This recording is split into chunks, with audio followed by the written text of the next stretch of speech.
بسم اللہ الرحمن الرحیم۔ میں جسے کھڑی شریف پریس کلب کا منتخب کیا گیا ہے، اللہ کو حاضر و ناظر جان کر اقرار کرتا ہوں کہ میں پریس کلب کے آئین کی پاسداری کروں گا۔ کھڑی شریف پریس کلب کے نومنتخب عہدیداران کی تقریب حلف برداری کا انعقاد کیا گیا، جس میں مہمان خصوصی وزیر حکومت چودھری ارشد حسین نے نومنتخب عہدیداران سے حلف لیا، جبکہ تقریب کی صدارت سابق ڈائریکٹر جنرل محکمہ اطلاعات راجہ اظہر اقبال نے کی۔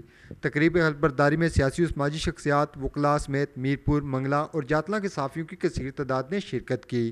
اس موقع پر کھڑی شریف کے نومنتخب عہدیداران کو شرکاء کی جانب سے مبارکباد پیش کی گئی اور مثبت صحافت کے فروغ کے لیے کاوشوں کو سراہا۔ اس موقع پر مقررین کا مزید کہنا تھا کہ صحافیوں کا معاشرے کی فلاح و بہبود اور عوامی مسائل کو اجاگر کرنے میں ہمیشہ کلیدی کردار رہا ہے۔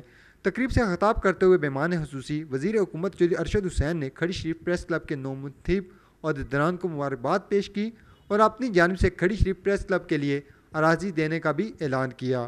صدر تقریب سابق ڈائریکٹر جنرل محکمہ اطلاعات راجہ اظہر اقبال نے نومنتخب عہدیداران کے لیے نیک خواہشات کا اظہار کیا اور حکومتی سطح پر صحافیوں کے مسائل حل کرنے کا مطالبہ بھی کیا گیا۔